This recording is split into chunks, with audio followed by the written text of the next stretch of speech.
السلام عليكم ورحمة الله وبركاته.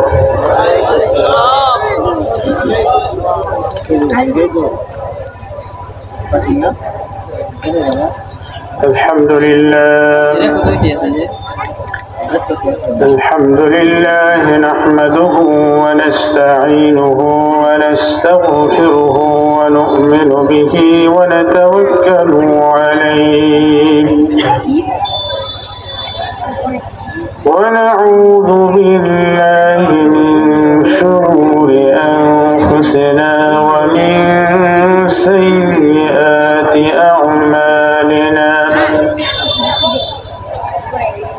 من يهده الله فلا مضل له ومن يضلله فلا هادي له ونشهد أن لا إله إلا الله وحده لا شريك له ونشهد أن سيدنا وحبيبنا وسندنا محمدا عبده ورسوله أرسله بالحق بشيرا ونذيرا وداعيا إلى الله بإذنه وسراجا منيرا أما بعد فقد قال الله تعالى في القرآن المجيد أعوذ بالله من الشيطان الرجيم بسم الله الرحمن الرحيم إن الله وملائكته يصلون على النبي يا أيها الذين آمنوا صلوا عليه وسلموا تسليما اللهم صل على محمد وعلى آل محمد كما صليت على إبراهيم وعلى آل إبراهيم إنك حميد مجيد اللهم بارك على محمد وعلى آل محمد كما باركت على إبراهيم وعلى آل إبراهيم إنك حميد مجيد أعوذ بالله من الشيطان الرجيم بسم الله الرحمن الرحيم طه ما أنزلنا عليك القرآن لتشقى إلا تذكرة لمن يخشى وقال رسول الله صلى الله عليه وسلم خيركم من تعلم القرآن وعلمه أو كما قال عليه الصلاة والسلام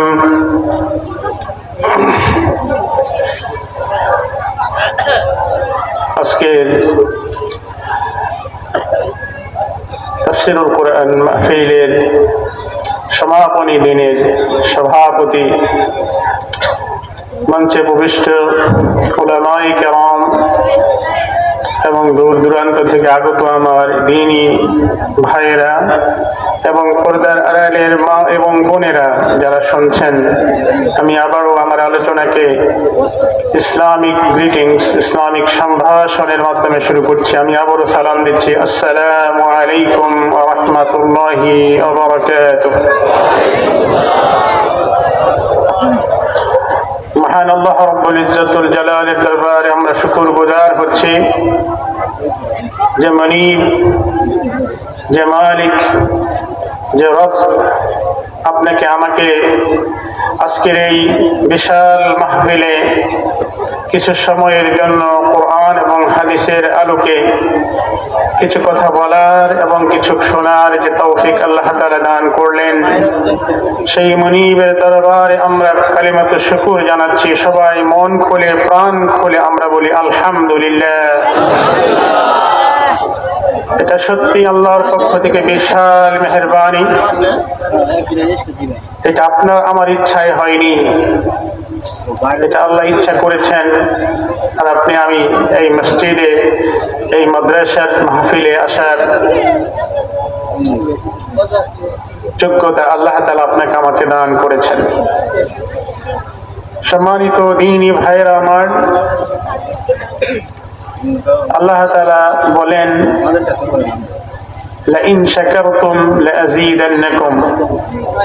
যখন কোনো বড় কোনো কাজের, দ্বীনের কোনো কাজের, ইসলামের কোনো কাজের, পরিবারের, সমাজের, রাষ্ট্রের কোনো কাজের যখন তুমি সফলভাবে সম্পাদন করতে সক্ষম হবে, সাথে সাথেই তুমি যদি কৃতজ্ঞতা প্রকাশ করো, আল্লাহর শুকর গুজার যদি তুমি করতে পারো, তাহলে তোমার কাজের যে গতি, তোমার যে নিয়ামত, তোমাকে যে সক্ষমতা দেওয়া হয়েছে, তোমাকে যে কাজ করার যোগ্যতা দেওয়া হয়েছে, তোমাকে যে কোনো কিছু করার যোগ্যতা দেওয়া হয়েছে, এটা আল্লাহ তাআলা বাড়িয়ে দিবেন। সুবহানাল্লাহ। লাইন শাকারতুম লাযীদান্নাকুম ওয়া লাইন কাফারতুম ইন্না আযাবী লাশাদীদ। আর যদি এই অকৃতজ্ঞ হও, তাহলে জেনে রাখো যে নিয়ামত তোমাকে আমি দিয়েছিলাম, ওই নিয়ামতের শুকরগুজার না হওয়ার কারণে তোমার জন্য আযাব অপেক্ষা করছে, তুমি আযাবে পতিত হবে। নাউযু বিল্লাহি মিন যালিক। প্রথমত আমি আমার নিজের শুকরিয়া জ্ঞাপন করছি এই অত্র এলাকার কৃতি সন্তান, এই অত্র এলাকার গর্ব, হাফেজ শেখ ফদিলাতুল উস্তাজ ইরশাদুল্লাহ হাফিজাহুল্লাহ, যাকে আপনারা চিনেন, আপনাদেরই সন্তান এলাকার, যিনি প্রতি বছর এই মাহফিলের আয়োজন করেন। দ্বীনের, ইসলামের কাজ তিনি গ্রেট ব্রিটেনে ইসলামিক সেন্টারগুলোতে যেভাবে করে যাচ্ছেন, আল্লাহর কাছে দোয়া করি বাংলাদেশেও যেভাবে কোরআনের আলো তিনি ছড়ানোর জন্য চেষ্টা চালাচ্ছেন, আমরা অন্তর থেকে দোয়া করি আল্লাহ যেন তার এই খেদমতকে কবুল মঞ্জুর করেন। বলুন আমিন। ব্রিটেনে একটা প্রতিষ্ঠানের প্রধান হিসেবে তিনি কাজ করছেন, মসজিদের ইমাম এবং খতিব হিসেবে কাজ করছেন, বিভিন্ন জায়গায় দ্বীনের দাওয়াতের কাজ করছেন। আল্লাহ তাআলা যেন তার যোগ্যতাকে বাড়িয়ে দেন, আল্লাহ তাআলা যেন তার এই খেদমতকে কবুল মঞ্জুর করেন। এই এত বড় প্যান্ডেল, এত বড় আয়োজন আল্লাহ তাআলা সহযোগিতায় এবং আমাদের উস্তাদ, আমার স্নেহভাজন ইরশাদুল্লাহ সাহেবের অক্লান্ত পরিশ্রমের মাধ্যমেই এটা সক্ষম হয়েছে। আপনারা অবশ্যই চান যে এটা প্রতি বছর হবে এবং প্রতি বছর এখান থেকে কোরআন এবং হাদিসের ইলম এবং জ্ঞান এবং নলেজ আপনি আমি শিখবো, জানবো এবং সেগুলো আমাদের জীবনে বাস্তবায়িত করবো ইনশাআল্লাহ। আমরা দোয়া করি আল্লাহ তাআলা যেন তাকে আরো যোগ্যতা দেন, আরো যেন বেশি বেশি করে দ্বীনের, ইসলামের খেদমত করার তৌফিক দান করেন। আপনারা তার প্রতি তাকে সহযোগিতা করবেন, তাকে আপনারা হেল্প করবেন, সাপোর্ট করবেন, পরামর্শ দিবেন, যাতে করে তার এই মাদ্রাসা যেইভাবে তিনি দাঁড় করিয়েছেন আল্লাহ যেন এটাকে তার পরিবারের জন্য, অত্র এলাকার জন্য, নাজাতের জন্য যেন আল্লাহ জরিয়া বানিয়ে দেন। বলুন আমিন। আমি কারণ রাসূলুল্লাহ সাল্লাল্লাহু আলাইহি ওয়াসাল্লামের একটা হাদিস আপনাদেরকে শোনাতে হয়।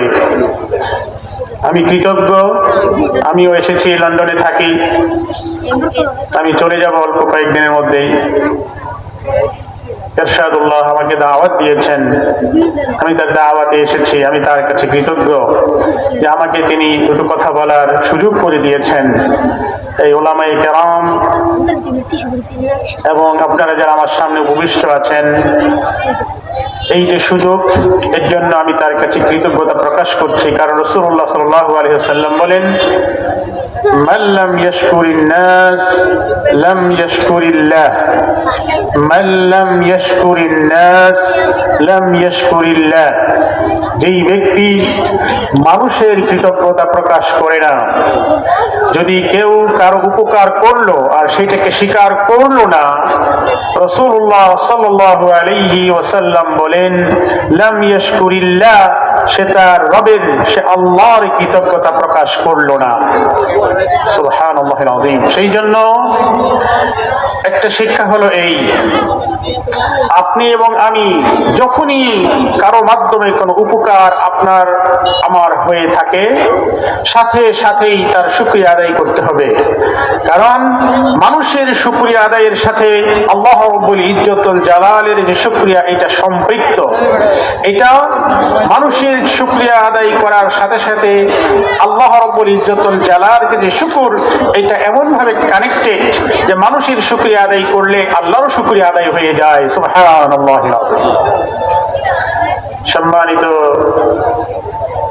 দিনী ভাইয়ের আমার, আমি আপনাদের উদ্দেশ্যে কিছু কথা বলবো ইনশাআল্লাহ। আপনাদের প্রধান মেহমান ফদিলাতুল শেখ রহমানী সাহেব হাফিজাহুল্লাহ, তিনি আসবেন, তিনি মূল আলোচনা পেশ করবেন। আমি আপনাদের উদ্দেশ্যে এলোমেলো কিছু কথা বলার চেষ্টা করব। আমা তৌফিকি ইল্লা বিল্লাহ। আমাদের মুসলমানদের সবচেয়ে বড় সম্পদ যদি বলা হয়, এক একজন এক একটা বলবেন, এক একজন এক একটা আমরা বলবো মুসলমানদের সবচেয়ে বড় সম্পদ কি। মুসলমানদের সবচেয়ে বড় সম্পদ হলো ঈমান। একজন মুসলমানের সবচেয়ে বড় সম্পদ হলো ঈমান। সুবহানাল্লাহ। কারণ এই ঈমান আপনাকে জান্নাতে নিয়ে যাবে। মুসলমানের টার্গেটই হলো সে দুনিয়ার জীবন পার করে পরপারে জান্নাতে প্রবেশ করবে, এটাই হলো তার উদ্দেশ্য। সুতরাং যেই জিনিস আপনাকে আমাকে জান্নাতের দিকে দাবিত করবে, সেটা মূল্যবান হবে না। মূল্যবান হবে কি আপনার গাড়ি, আপনার বাড়ি, আপনার সম্পদ মূল্যবান হবে? অবশ্যই নয়। মুসলমানদের সবচেয়ে বড় সম্পদ হলো ঈমান। রাসূলুল্লাহ সাল্লাল্লাহু আলাইহি ওয়াসাল্লাম বলেন, মান ক্বালা লা ইলাহা ইল্লাল্লাহ দাখালাল জান্নাহ। যে লা ইলাহা ইল্লাল্লাহ পড়লো, অন্তর দিয়ে পড়লো। এই মান ক্বালা লা ইলাহা ইল্লাল্লাহ এর ব্যাখ্যা আছে তিনটা জিনিস। একটা হলো ইকরার বিল লিসান, এটা মুখে বলতে হবে। তাসদীক বিল জিনান, এটা অন্তর দিয়ে সত্য প্রতিপন্ন করতে হবে। আমাল বিল আরকান, এটা কাজ দিয়ে প্রমাণ করতে হবে। এই তিনটি জিনিস যদি কোনো মানুষের মধ্যে থাকে, তাহলে সেই ঈমান আপনাকে জান্নাতে নিয়ে যাবে ইনশাআল্লাহ। ঈমানের পরে সবচেয়ে বড় কাজটা কি? ঈমানের পরে কাজ হলো, আমি বুঝতে পারছি আপনারা কোয়ালিটি পিপল, অনেক মানগত মুসল্লিয়ানি কেরাম প্যান্ডেলের নিচে বসে আছেন, আপনারা আমার দিকে তাকিয়ে আছেন কিছু শোনার জন্য। আলহামদুলিল্লাহ।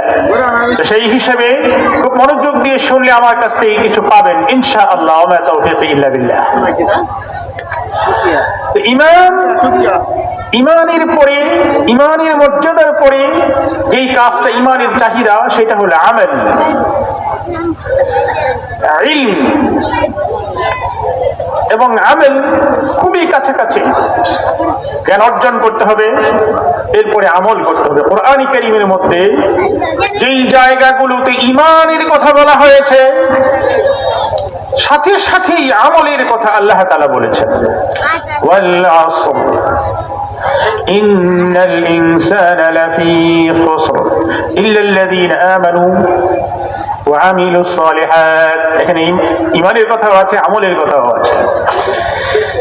অন্যান্য জায়গায় ইন্নাল্লাযীনা আমানু ওয়া আমিলুস সালিহাতি আন্না লাহুম জান্নাতিন তাজরি মিন তাহতিহাল আনহার। প্রত্যেকটি জায়গায় আপনি দেখবেন কোরআন কারীমের ঈমানের সাথে আমলের একটা সম্পর্ক রয়েছে। শুধু ঈমান আনলেই তাসদিক জিনান, ইকরার বিল লিসান, আমল বিল আরকান, এই ঈমানই আপনার আমার জন্য যথেষ্ট নয় যতক্ষণ না পর্যন্ত ওই ঈমানের ডিমান্ড অনুযায়ী, চাহিদা অনুযায়ী আপনি আমি আমল করতে পারছি।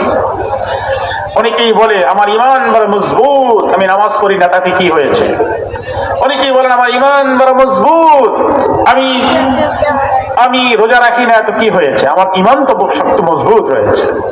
এটা হলো এই একটা লাইটের মধ্যে বাল্ব, খুব চমৎকার বাল্ব লাগানো হয়েছে, কিন্তু ব্যাটারি নাই। ব্যাটারি না থাকলে সেই বাল্ব জ্বলবে না, যত পাওয়ারফুল লাইটই আপনি লাগেন না কেন। ঈমান আপনার ভিতরে আছে, যদি আমল না থাকে তাহলে ঈমানের বিস্ফোরণ আপনার ঘটবে না, মানুষ দেখবে না, মানুষ জানবে না আপনি যে আসলেই মুমিন, একটা মুসলিম। শুধু মুখে বললেই সেটা সম্ভব নয়। সম্মানিত ভাইয়ের আমার, ঈমানও আছে আমাদের মজবুত, আমলও আমরা করি আলহামদুলিল্লাহ। আপনারা যারা এখানে এসেছেন আমল করছেন আপনাদের সাধ্য অনুযায়ী, আমল আপনাদের রয়েছে আলহামদুলিল্লাহ। এই আমলও আপনাকে জান্নাতে নিতে পারবে না, ঈমানও আপনাকে জান্নাতে নিতে পারবে না। তবে নিতে পারবে, তার একটা কন্ডিশন রয়েছে, সেই কন্ডিশনটা আজকে মানুষের মধ্যে নেই। সেই জিনিসটা আজকে মানুষের মধ্যে নেই। যে জিনিসের কথা আমি বলবো, আজকে আমি সুন্দর করে কথা বলছি, আমার মধ্যে ইখলাস নাই, খুলুসিয়ত নাই, আমার মধ্যে একাগ্র চিত্ততা নেই, আন্তরিকতা নেই। আপনি আমি নামাজ পড়ছি, নামাজের মধ্যে ইখলাস নেই। আমি রোজা রাখছি, রোজাটা শুধুমাত্র আল্লাহর জন্য রাখছি না, আমি ইবাদত বন্দেগী যা কিছু করছি সবকিছুর মধ্যেই যেন একটা লোক দেখানো, মানুষকে দেখানোর একটা উদ্দেশ্য আপনার আমার মধ্যে হয়ে যায়। কথা বলছি, আমার নামটা প্রকাশ পাক, মানুষ আমাকে চিনুক, মানুষ আমাকে জানুক, আমার প্রচার প্রসার বেড়ে যাবে, আমার মর্যাদা বেড়ে যাবে, আমি দান করছি মসজিদে, আমি বড় দানবীর, আমি বড় দানশীল, মানুষ সেটা জানবে, বুঝবে। এই হলো আজকে প্রত্যেকটা মানুষের, মুসলমানের ইচ্ছা এবং আশা এবং আকাঙ্ক্ষা, যার ফলশ্রুতিতে এই ঈমান এবং আমল, এই দুইটা কি যথেষ্ট জান্নাতে যাওয়ার জন্য? আল্লাহ তাআলা কোরআন কারীমের মধ্যে বলেছেন, চমৎকার করে বলেছেন। ইব্রাহিম আলাইহিস সালাতু ওয়াস সালামের কথা আপনারা জানেন। উনি সব নবীদের মধ্যে ঈমানের দিক থেকে, আমলের দিক থেকে আমাদের বাবা তো তিনি, তাই না? ইব্রাহিম আলাইহিস সালাতু ওয়াস সালাম মুসলিম জাতির পিতা, মিল্লাত আবিকুম ইব্রাহিম। আল্লাহ তাআলা তাকে বললেন, إذ قال له ربه أسلم قال أسلمت لرب العالمين إذ قال له ربه أسلم قال أسلمت لرب العالمين। আল্লাহ তাআলা বললেন, তুমি সমর্পণ করো। ইয ক্বালা লাহু রাব্বুহু আসলিম, আল্লাহ বলে ইব্রাহিম আলাইহিস সালামকে, তুমি সমর্পণ করো, আত্মসমর্পণ করো, সারেন্ডার করো, হাতকে উঠিয়ে দাও, আমার কাছে মাথাকে নত করে দাও। ইসলাম, আসলিম। ক্বালা, ইব্রাহিম আলাইহিস সালাম বললেন, আসলামতু লিরাব্বিল আলামিন, আমি আমার নিজেকে সারেন্ডার করলাম কমপ্লিটলি আমার সেই মনিবের প্রতি, যেই মনিব। আসলামতু লিরাব্বিল আলামিন, এই গোটা পৃথিবীর যিনি রব, তার কাছে আমি আমার নিজেকে সমর্পণ করে দিলাম। সুবহানাল্লাহ। তাহলে বুঝা গেল ইব্রাহিম আলাইহিস সালামকে আল্লাহ যখন বললেন তুমি তোমার নিজেকে সম্পূর্ণরূপে আল্লাহর উপর ছেড়ে দাও, তিনি ছেড়ে দিয়েছেন। এরপরে তিনি কি বললেন জানেন? তিনি বলেন, আল্লাহ কোরআনে সেটাকে কোট করে দিয়েছেন। তিনি বললেন, কুল ইন্না সালাতি ওয়া নুসুকি ওয়া মাহইয়ায়া ওয়া মামাতি লিল্লাহি রাব্বিল আলামিন। কুল ইন্না সালাতি ওয়া নুসুকি ওয়া মাহইয়ায়া ওয়া মামাতি লিল্লাহি রাব্বিল আলামিন। ইব্রাহিম আলাইহিস সালাম বললেন, ইন্না সালাতি, নিঃসন্দেহে আমার নামাজ, ওয়া নুসুকি, আমার কুরবানি, আমার স্যাক্রিফাইস, আমার আত্মত্যাগ, ওয়া মাহইয়ায়া, আমার জীবন, এই বেঁচে থাকা, ওয়া মামাতি, আমার মরে যাওয়া, সব কিছুই লিল্লাহি রাব্বিল আলামিন, সেই মহান রবের প্রতি, যে রব এই গোটা পৃথিবীকে সৃষ্টি করেছেন, যে রব এই গোটা পৃথিবীর মালিক যিনি, তার কাছে আমার মৃত্যু, আমার জীবন, আমার মরণ, আমার কুরবানি, আমার সব কিছু আমি সমর্পণ করে দিলাম। সুবহানাল্লাহিল আযীম। এইভাবে যদি কোনো মানুষের, কোনো মুমিনের জীবন না হয়, আপনার নামাজ, আপনার জিন্দেগি, আপনার জীবন, আপনার চারণ, আপনার বলন যদি একমাত্র আল্লাহর জন্য না হয়, তাহলে এই ঈমান এবং আমল আপনাকে জান্নাতের পথে নিয়ে যেতে পারবে না। সেই জন্য সম্মানিত ভাইয়ের আমার, রাসূলুল্লাহ সাল্লাল্লাহু আলাইহি ওয়াসাল্লাম বলেছেন, ইন্নাল্লাহা, নিঃসন্দেহে আল্লাহ, লা ইয়াকবালু আমালান, কোন আমলকেই গ্রহণ করেন না, ইল্লা মুখলিসান, যতক্ষণ পর্যন্ত সেই আমলটার মধ্যে কি না হয়, মুখলিস না হয়, ইখলাস না হয়, একমাত্র আল্লাহর জন্য করা না হয়, ততক্ষণ পর্যন্ত ওই আমল আল্লাহর কাছে পৌঁছায় না, আল্লাহ সেটাকে কবুল করেন না। আজকের এই বর্তমান প্রেক্ষাপটে সবচেয়ে বেশি জরুরি হলো আপনি আমল করবেন ছোট, আমল করবেন কম, কিন্তু সেইটার মধ্যে কোয়ালিটি থাকতে হবে, সেটার মধ্যে ইখলাস আপনার থাকতে হবে। যদি ইখলাস আপনার না থাকে, তাহলে সেই ঈমান এবং আমল আপনাকে জান্নাতে নিয়ে যেতে পারবে না। আজকে এটা সবচেয়ে কম। আল্লাহ তাআলা কোরআনে কারীমের মধ্যে বলেছেন, মুখলিসিনা লাহুদ্দিন, আল্লাহর দ্বীনের ব্যাপারে, ইলম আমলের ব্যাপারে, কোন কাজ করার ব্যাপারে আপনার আমার সবসময় কি হতে হবে, মুখলিস হতে হবে, যে আমলটা যেন শুধুমাত্র একমাত্র কার জন্য হয়, আল্লাহর জন্য যেন হয়। তাহলে আজকে থেকে বুঝা গেল ঈমান এবং আমল এর সাথে আরেকটা জিনিস রয়েছে, সেটা কি ইখলাস। এই ইখলাসটা আজকের সমাজের 80% লোকের ভিতরে, 90% লোকের ভিতরে এটা নেই। আমরা দেখতে পাই, বুঝতে পাই, যখনই কোনো মানুষ কোনো কাজ করেন, সেটা আল্লাহর জন্য হয় না, সেটা মানুষকে দেখানোর জন্য হয়, সেটা আল্লাহর জন্য হয় না, সেটা ফেম এন্ড নেইমের জন্য হয়, সেটা নিজেকে প্রকাশ করার জন্য হয়, সেটা যে সমাজে প্রতিষ্ঠা লাভ করার জন্য হয়। সেই জন্য আমরা দোয়া করি আল্লাহর কাছে, আল্লাহ যেন আমাদের ভিতরে, অন্তরের মধ্যে ইখলাসটাকে ঢুকিয়ে দেন, বলুন আমিন। আরেকটা জিনিস আমি আপনাদের উদ্দেশ্যে বলবো, রাসূলুল্লাহ সাল্লাল্লাহু আলাইহি ওয়াসাল্লাম, দেখেন আমরা অনেক দিন ধরে ইবাদত বন্দেগী করছি, নামাজ পড়ছি, রোজাও রাখছি, কিন্তু আমাদের ব্যক্তিগতভাবে উন্নতি হচ্ছে না। রাসূলুল্লাহ সাল্লাল্লাহু আলাইহি ওয়াসাল্লাম কত মহান আদর্শের লোক ছিলেন। ইন্নাকা লাআলা খুলুকিন আযীম, আল্লাহ বলেছেন আপনাকে আমি উত্তম চরিত্র দিয়ে, উত্তম চরিত্রের অধিকারী করে দুনিয়াতে আপনাকে আমি প্রেরণ করেছি, তা বলেছেন কোরআনে কারীমে আয়াত দ্বারা প্রমাণিত। অথচ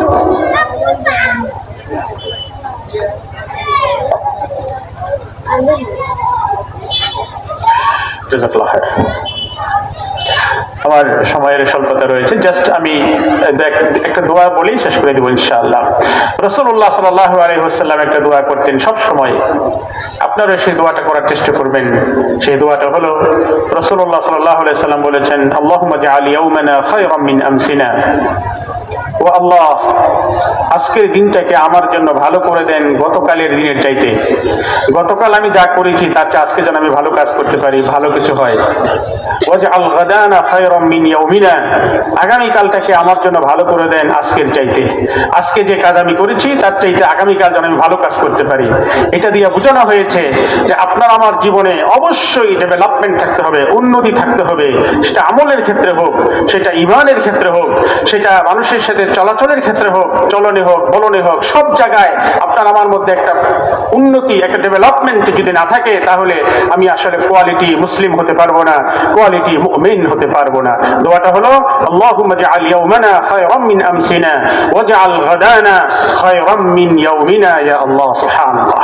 আরেকটা দোয়া আমি আপনাদের কাছে বলি, এই দোয়াটা বলি আমি আমার আলোচনাকে শেষ করবো। ওলামায়ে কেরামরা এসে গেছেন, প্রধান বক্তা হয়তো এসে গেছেন, তিনি হয়তো আলোচনা পেশ করবেন ইনশাআল্লাহ। রাসূলুল্লাহ সাল্লাল্লাহু আলাইহি ওয়াসাল্লাম আরেকটা দোয়া পেশ করেছেন, সেই দোয়াটা হলো, আপনারা মনে রাখবেন, আরবিতে না জানলেও বাংলায় মনে মনে সেই দোয়াগুলোর অর্থগুলো জেনে আপনারা সেইভাবে দোয়া করার চেষ্টা করবেন। রাসূলুল্লাহ সাল্লাল্লাহু আলাইহি ওয়াসাল্লাম আল্লাহর কাছে দোয়া করতেন, আল্লাহুম্মা ইন্নী আউযু বিকা মিন ইলমিন লা ইয়ানফা। ইয়া আল্লাহ, আপনার কাছে আমি ওই ধরনের ইলম চাই না, ওই ধরনের নলেজ, জ্ঞান আমার দরকার নেই, যেই জ্ঞান এবং নলেজ আমাকে এবং আশেপাশে যারা থাকে তাদেরকে কি করে না, লা ইয়ানফা, কোনো উপকার দেয় না, কোনো রকমের যে ইলমটা দিয়ে মানুষের উপকার হচ্ছে না, সেই ধরনের ইলম আমি আপনার কাছে চাই না। সুবহানাল্লাহ। চিন্তা করতে পারেন আল্লাহ রাসূল কি দোয়া করেছেন? এবং তিনি দোয়া করেছেন ওয়া মিন কলবিন লা ইয়াখশা ওয়া লা ইয়াখশা। তিনি দোয়া করেছেন, ইয়া আল্লাহ, আপনার কাছে আমি ওই ধরনের কলব চাই না, অন্তর চাই না, যেই অন্তর অল্পে তুষ্ট হয় না, যে বিনয়ী হয় না, ওই ধরনের আমি অন্তর আপনার কাছে চাই না। সুবহানাল্লাহ। ওয়া মিন কলবিন লা ইয়াখশা, যেই অন্তর আল্লাহকে ভয় করে না, যেই অন্তরের মধ্যে বিনয়ী ভাব নেই, সেই রকম অন্তর আমি আপনার কাছে চাই না। এরপরে দোয়া করেছেন ওয়া মিন নাফসিন লা তাশবা। আজকালকার যুগে শুধু চাই চাই চাই, খাই খাই খাই, যার একটা বাড়ি আছে আরেকটা বাড়ি করতে চায়, যার একটু সম্পদ আছে সে আরো সম্পদ করতে চায়, শুধু চাওয়া পাওয়ার মধ্য দিয়েই শুধু চলছে তো চলছে সব ক্ষেত্রে। তার মধ্যে যেন কোনোভাবেই, রাসূলুল্লাহ সাল্লাল্লাহু আলাইহি ওয়াসাল্লামের একটা হাদিস আছে যে মানুষের এই মুখটা যতক্ষণ পর্যন্ত মাটিকে টাচ না করবে ততক্ষণ পর্যন্ত তার লোভ লালসা লেগেই থাকবে তার মধ্যে। এই জন্য রাসূলুল্লাহ সাল্লাল্লাহু আলাইহি ওয়াসাল্লাম দোয়া করেছেন ওয়া মিন নাফসিন লা তাশবা। ইয়া আল্লাহ, আপনার কাছে আমি পানাহা চাই ওই অন্তর থেকে যেই অন্তর কখনোই তৃপ্ত হয় না। সুবহানাল্লাহিল আযীম। ওয়া মিন নাফসিন লা তাশবা। আরেকটা সর্বশেষ দোয়া এই সাথেই ইনি করেছেন ওয়া মিন দুআইন, আমি ওই রকম দোয়া করতে চাই, যেই দোয়া, এমন দোয়া আমি করতে চাই না আপনার কাছে যেই দোয়াটা আল্লাহর কাছে কবুল হয় না, আপনার কাছে কবুল হয় না। সুবহানাল্লাহিল আযীম। আল্লাহুম্মা জাআল ইয়াওমানা খায়রাম মিন আল্লাহুম্মা জাআল ইয়াওমানা খায়রাম মিন আমসিনা ওয়াজআল গাদানা খায়রাম মিন ইয়াওমিনা। আল্লাহুম্মা ইন্নী আউযু বিকা মিন ইলমিন লা ইয়ানফা ওয়া মিন কলবিন লা ইয়াখশা ওয়া মিন নাফসিন লা তাশবা ওয়া মিন দুআইন লা ইউস্তাজাবু লাহা। এই যে মাদ্রাসা, এই মাদ্রাসায় যদি আপনারা আপনাদের সন্তানকে দেন, তাহলে রাসূলুল্লাহ সাল্লাল্লাহু আলাইহি ওয়াসাল্লাম যেই চারটা জিনিস থেকে পানাহা চেয়েছেন, এই পাঁচটা জিনিস অর্জিত হবে এই মাদ্রাসার মধ্যে দিলে পড়ে। আপনারা এই মাদ্রাসা দিকে লক্ষ্য রাখবেন। এই সংক্ষিপ্ত সময়ে মেহমান এসে গেছেন, আমার যে পরিকল্পনা ছিল যুবকদের উদ্দেশ্যে কিছু বলার ছিল, যে স্টেটাস অফ যুবক, যাতে ইউথ এন্ড দেন তাদের রেসপন্সিবিলিটিস, এবং আরো কিছু কোরআন এবং হাদিসে ইউথদের ব্যাপারে কি বলা হয়েছে। যেহেতু আমাদের প্রধান মেহমান এসে গেছে, তাকে বসিয়ে রেখে আলোচনা করাটা বেয়াদবি। আল্লাহ তাআলা যে কথাগুলো বললাম, যে স্বল্প সময়ে কিছু আপনাদের সামনে পেশ করার সুযোগ হলো, আল্লাহ তাআলা যেন কবুল মঞ্জুর করেন। আল্লাহ যেন এই দিন প্রতিষ্ঠানকে কবুল মঞ্জুর করেন। আল্লাহ তাআলা যেন উলামায়ে কেরাম যারা এখানে এসেছেন কথা বলবেন, আল্লাহ তাআলা তাদের ইখলাস যেন তাদেরকে দান করেন। কথা বলার যেই ধরন, কথা বলার যেই স্পিরিট, এগুলোকে যেন আল্লাহ তাআলা সমাজের জন্য এবং রাষ্ট্রের জন্য যেন উপকারী ইলম হিসেবে কবুল মঞ্জুর করেন। বলুন আমিন। ওয়া আখিরু দাওয়ানা আনিল হামদুলিল্লাহি রাব্বিল আলামিন। সুবহানাকা আল্লাহুম্মা বিহামদিক আশহাদু আল লা ইলাহা ইল্লা আনতা আস্তাগফিরুকা ওয়া আতুবু ইলাইক। আসসালামু আলাইকুম ওয়া রাহমাতুল্লাহি ওয়া বারাকাতুহু।